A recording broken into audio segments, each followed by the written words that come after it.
Prime Minister Narendra Modi is addressing a rally in Gujarat. Let's cross live. उसका 1500 8 तारीख के बाद देश देखिए 100 का मूल्य कैसा बढ़ गया, कैसी ताकत बढ़ गई, उसकी जान आ गई।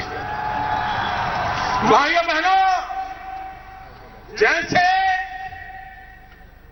8 तारीख के पहले बड़ों की पूछ होती थी, 1000 और 500 की ही गिनती गिनी जाती थी, 20, 50, 100 को कोई पूछता नहीं था, छोटे की तरफ कोई देखता नहीं था। 8 तारीख के बाद बड़ों की ओर कोई देखने को तैयार नहीं है, सब छोटे के लिए तैयार हो गए हैं। भाइयों, ये फर्क आया है। और जैसे बड़ी नोट नहीं, छोटी नोट की ताकत बड़ी है, बड़े लोग नहीं, छोटे लोगों की ताकत बढ़ाने के लिए ये बहुत बड़ा फैसला मैंने किया। देश का गरीब, देश का सामान्य मानवी, जैसे 100 रुपये की ताकत बढ़ गई, वैसे गरीब की ताकत बढ़ाने के लिए ये मैंने काम किया है। आप कल्पना कर सकते हैं भाइयों, आपने देखा होगा, कुछ भी खरीद करने जाओ, कच्चा बिल की पक्का बिल मांगोगे तो छोटा व्यापारी भी कहता है नहीं बिल में लेना है तो दूसरी दुकान में जाओ, कैश देना है तो ले आओ। ऐसे ही चला। मकान चाहिए, मकान वाला कहता है चेक में इतना, रोकड़े में इतना। अब वो गरीब आदमी रोकड़ा लाएगा कहां से? भाइयों बहनों, इस प्रकार से नोटें छापते गए और देश, उसका अर्थतंत्र ये नोटों के ढेर के नीचे ही दबने लग गया। भाइयों बहनों, मेरी लड़ाई है आतंकवाद के खिलाफ। आतंकवादियों को ताकत मिलती है जाली नोट से, और हम तो सीमा पार क्या हो रहा है सब जानते हैं, पड़ोस में ही रहते हैं। कैसी मुसीबतें हमें झेलनी पड़ी है, ये बनासकांठा पाटन जिले के लोग ज्यादा जानते हैं। भाइयों बहनों, जाली नोट के कारोबारी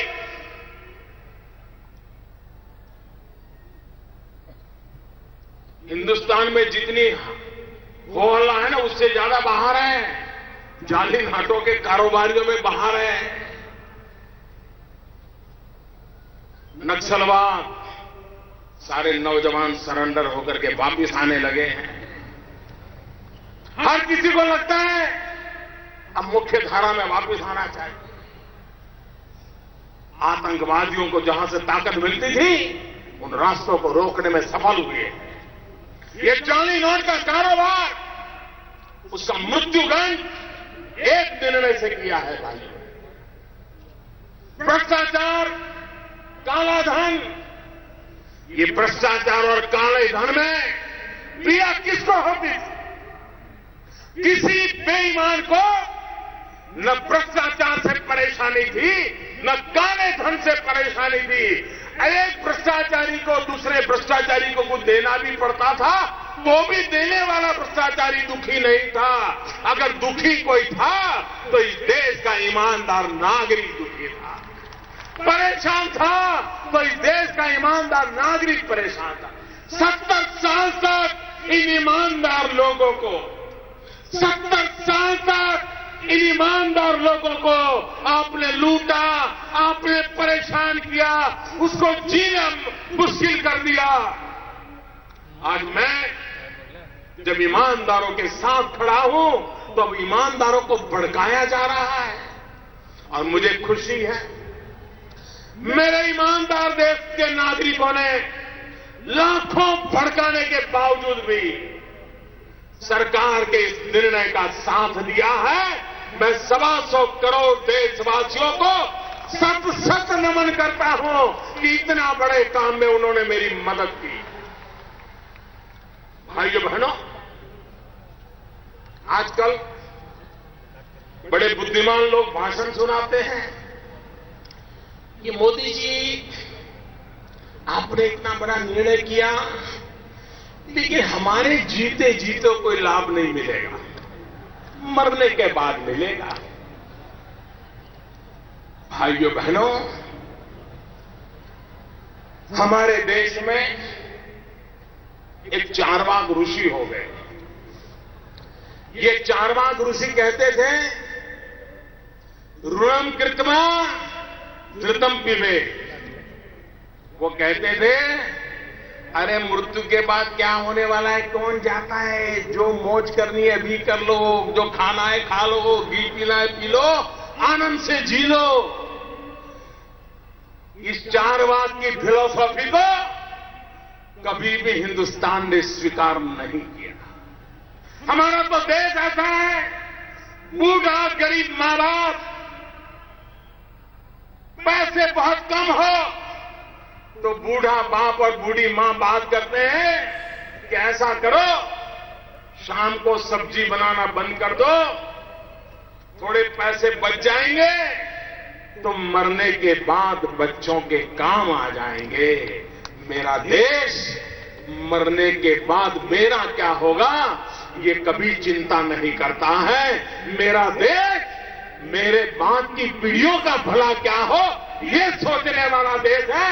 मेरा देश स्वार्थी लोगों का देश नहीं है। मेरे देश का चिंतन सुख के लिए, खुद के सुख के लिए जीने वाला नहीं है। मेरा देश का चिंतन भावी पीढ़ियों के सुख के लिए चलने वाला है। ये नए चारवाक लोग जो पैदा हुए हैं, ऋणम कृत्वा धृतम पिबेत, ये जो बातें करने वाले लोग हैं, उनको 50 बार सोचना पड़ेगा। भाइयों बहनों, आपने देखा होगा पार्लियामेंट चल नहीं रही है, चलने दी नहीं जा रही है। हमारे देश के राष्ट्रपति सार्वजनिक जीवन में उतना लंबा अनुभव है, शासन चलाने वाले श्रेष्ठतम लोगों में से हमारे राष्ट्रपति जी रहे हैं। वो अलग राजनीतिक विचारधारा में पले बड़े हैं, लेकिन देश की संसद में जो कुछ भी हो रहा था उससे इतने पीड़ित हो गए, इतने दुखी हो गए कि 2 दिन पहले उनको सांसदों को सार्वजनिक रूप से टोकना पड़ा, विरोध पक्ष को नाम देकर के टोकना पड़ा। और मैं हैरान हूं, सरकार कहती है हम चर्चा चाहते हैं, सरकार कहती है प्रधानमंत्री बोलने के लिए तैयार है, सरकार कहती है प्रधानमंत्री आकर के कहने को तैयार है, लेकिन उनको मालूम है उनका झूठ टिक नहीं पाता है और इसलिए वो चर्चा से भागते रहे हैं। और इसलिए लोकसभा में मुझे नहीं बोलने दिया जाता, मैंने जनसभा में बोलने का रास्ता चुन लिया है भाई। और जिस दिन मौका मिलेगा लोकसभा में भी 125 करोड़ देशवासियों की आवाज मैं जरूर पहुंचाने का प्रयास करूंगा। मेरे भाइयों बहनों, मैं विरोधी दल के मित्रों से आज महात्मा गांधी की इस धरती से, सरदार वल्लभ भाई पटेल की इस धरती से सार्वजनिक रूप से आग्रह करना चाहता हूं। जब चुनाव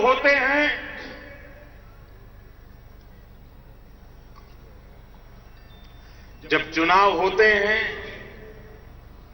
हम सभी दल एक दूसरे के खिलाफ बोलते हैं, आरोप प्रत्यारोपण करते हैं, अच्छी और बुरी नीतियों की चर्चा करते हैं, हर प्रकार से अपने विरोधियों पर जैसा मार कर सकते करने की कोशिश करते हैं। सभी दल करते हैं, भारतीय जनता पार्टी भी करेगी, कांग्रेस भी करेगी, बाकी सब छोटे मोटे दल भी सब करते हैं। लेकिन सभी पार्टियां एक काम जरूर करती हैं, क्या? मतदाता सूची को ठीक करना, अधिकतम लोग मतदान करने आए इसकी चिंता करना, मतदाताओं को कैसे बटन दबाना वो सिखाना सभी दल करते हैं। एक तरफ तो नीतियों का विरोध करते हैं, दूसरे को पराजित करने की ताकत लगाते हैं, लेकिन दूसरी तरफ सब मतदाता सूची पे ध्यान देते हैं,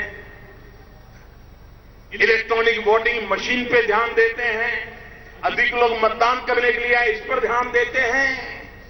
क्यों? क्योंकि लोकशाही हम सबकी जिम्मेवारी है। मैं विरोध पक्ष के मित्रों से कहना चाहता हूं, आप ये तो नहीं कहने की हिम्मत कर रहे हो कि मोदी 1000 और 500 वाला नीति वापिस ले लो, क्योंकि आपको मालूम है जनता का मिजाज बदला हुआ है। हां, कुछ लोगों ने कहा अच्छा मोदी जी ये तो ठीक है, लेकिन ऐसा करो एक हफ्ते के लिए रोक लो। क्यों भाई? ये हफ्ते में कौन सा जादू होने वाला था? ये एक हफ्ता रोकने के इरादा क्या था? लेकिन कोई दल ये नहीं कहता है कि निर्णय को रोल बैक करो। सब दल कहते हैं ठीक से लागू करो।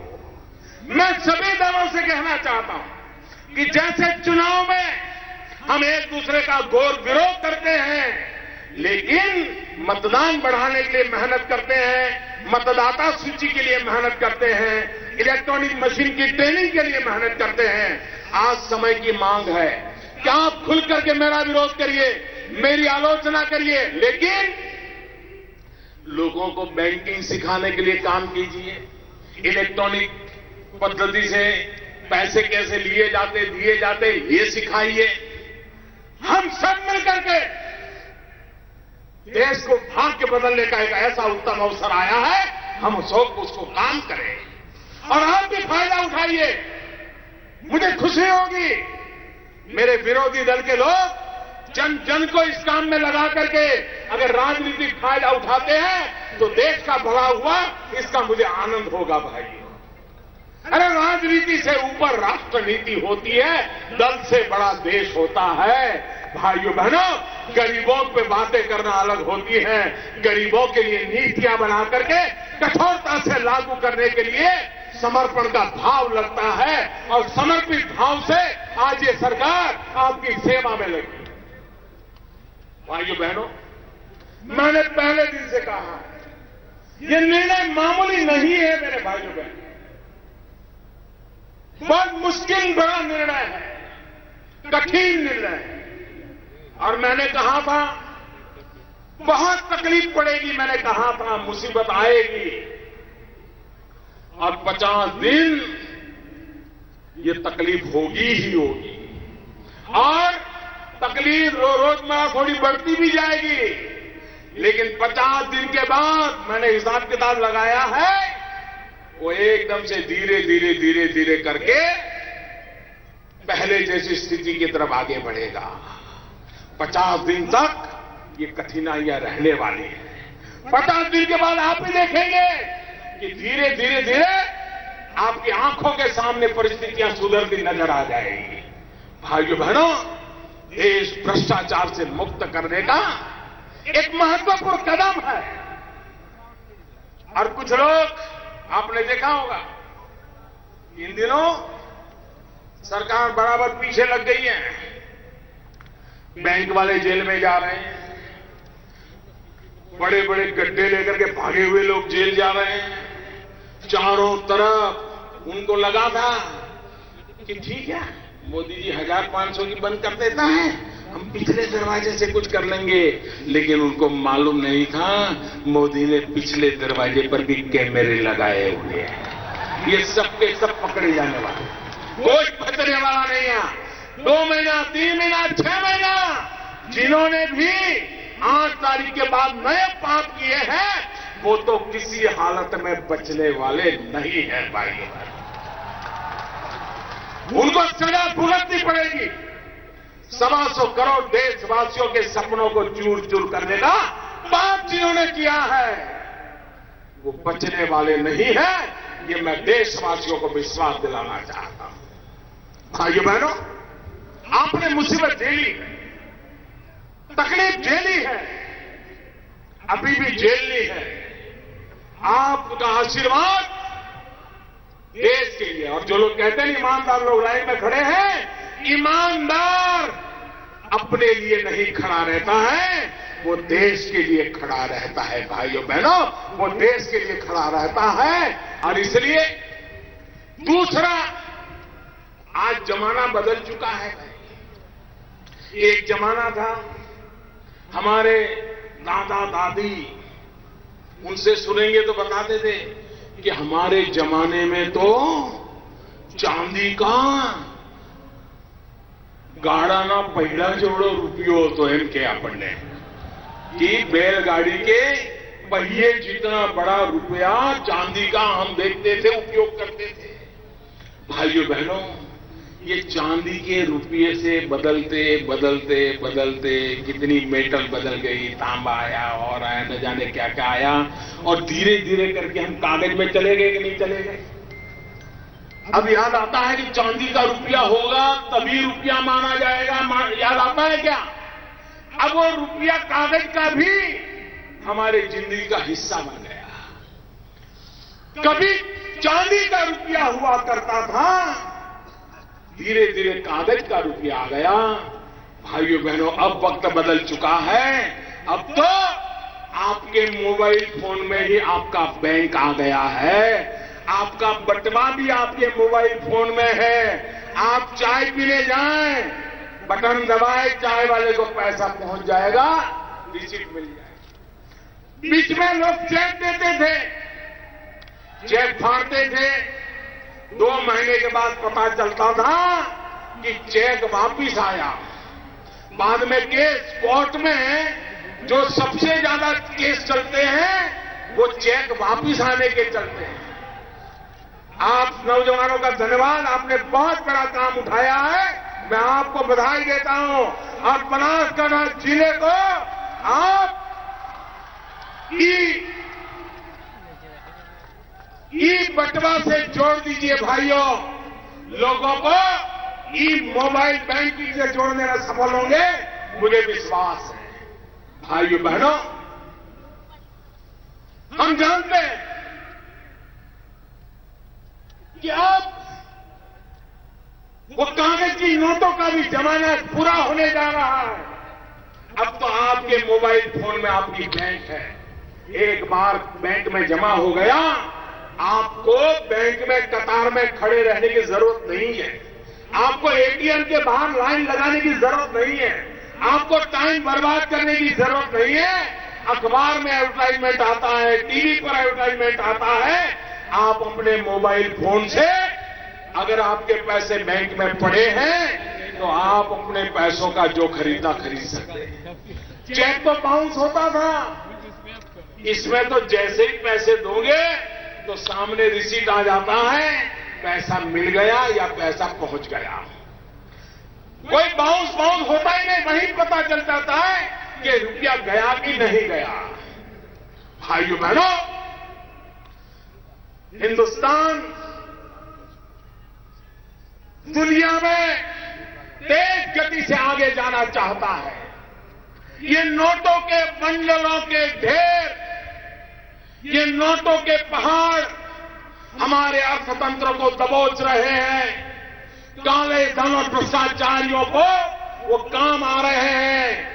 गरीब की ताकत कम हो रही है। जैसे 1000 की नोट की कीमत थी, 100 की नहीं थी, अमीर की थी, गरीब की नहीं थी। आज गरीब की भी ताकत बढ़ गई है, 100 के नोट की भी ताकत बढ़ गई है। और अगर आपने ई बटवा कर लिया, बैंकों की कतारें खत्म करके बैंक को ही अपने मोबाइल में ले गए, आपको बैंक की कतार में जाने की जरूरत नहीं, बैंक आपके मोबाइल की कतार में खड़ी हो जाएगी। मैं आपसे आग्रह करता हूं, मैं देशवासियों से आग्रह करता हूं, मैं मीडिया के मित्रों से विशेष प्रार्थना करना चाहता हूं। मोदी की आलोचना करना आपका हक है, आप जरूर कीजिए। कतार में जो खड़े रहे हैं, उनको तकलीफ हो रही है, वो आप दिखाते हैं, मुझे कोई शिकायत नहीं है।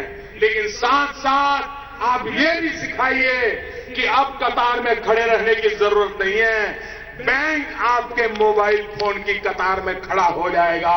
बैंक वाला आएगा कि मुझे आपके यहां रख लो। वो दिन आ सकते हैं। टेक्नोलॉजी उपलब्ध है, व्यवस्था उपलब्ध है। भाइयों बहनों, अब देश भ्रष्टाचार सहन नहीं करेगा। अब देश जाली नोट सहन नहीं करेगा। अब देश काला धन सहन नहीं करेगा। Right, Prime Minister Narendra Modi saying that those people who are standing in queues are standing not for themselves but for the country. I wonder how people who are standing in queues will actually react to that statement. We'll keep getting your reactions. A quick break here. Back in just a